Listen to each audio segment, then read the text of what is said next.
নমস্কার বন্ধুরা, আমি আবার চলে এসেছি বাঙালি ভুরিভোজ রান্নাঘরে। আজকে একটা নতুন রেসিপি আপনাদের সঙ্গে শেয়ার করব, তা দেখতে থাকুন। আপনারা তো দই কাতলা অনেক খেয়েছেন, তা আমি আজকে রুই মাছ দিয়ে দই দিয়ে বানাবো, সেটা আপনাদের সঙ্গে শেয়ার করব। আপনারা পুরো ভিডিওটা দেখবেন, আশা করি ভালোই লাগবে।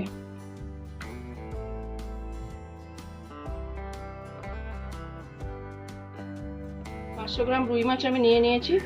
এখানে আমি নুন হলুদ মিশিয়ে নেব।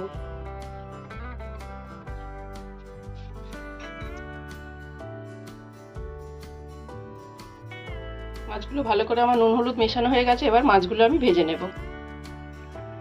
গ্যাসটা আমি ধরিয়ে নিলাম, কড়াইটা বসিয়ে দিলাম। কড়াইটা গরম হয়ে গেছে, এবার আমি সর্ষের তেল দিয়ে দেবো।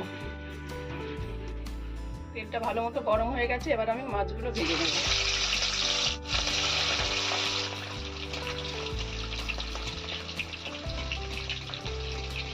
মাছটা ভাজা হয়ে গেছে, এবার আমি তুলে নেব।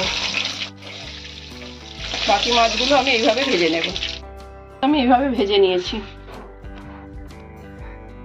মাছ ভাজার তেলের মধ্যে আমি একটু ফোড়ন দিয়ে দেবো, একটু তেজপাতা, একটু গোটা জিরে, একটু এলাচ আর একটু লবঙ্গ। ফোড়নটা একটু ভেজে নেব। এর মধ্যে দিয়ে দেবো পেঁয়াজ বাটা।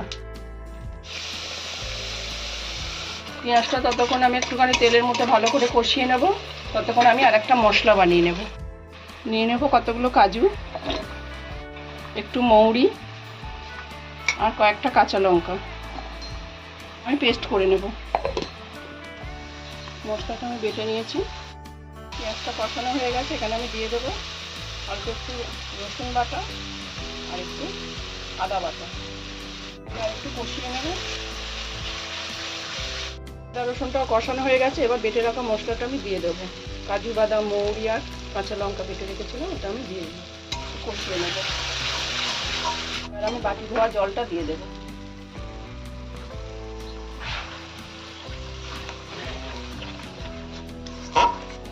মশলাটা কষানো হয়ে গেছে, এখানে আমি একটু ধনের গুঁড়ো আর একটু জিরের গুঁড়ো দিয়ে দেব।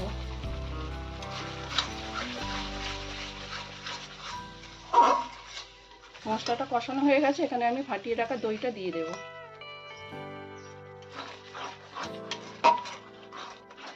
এবার দিয়ে দেবো পরিমাণ মতো লবণ, দেবো স্বাদ মতো চিনি। এবার দইয়ের বাটি ধোয়া জলটা আমি দিয়ে দেবো।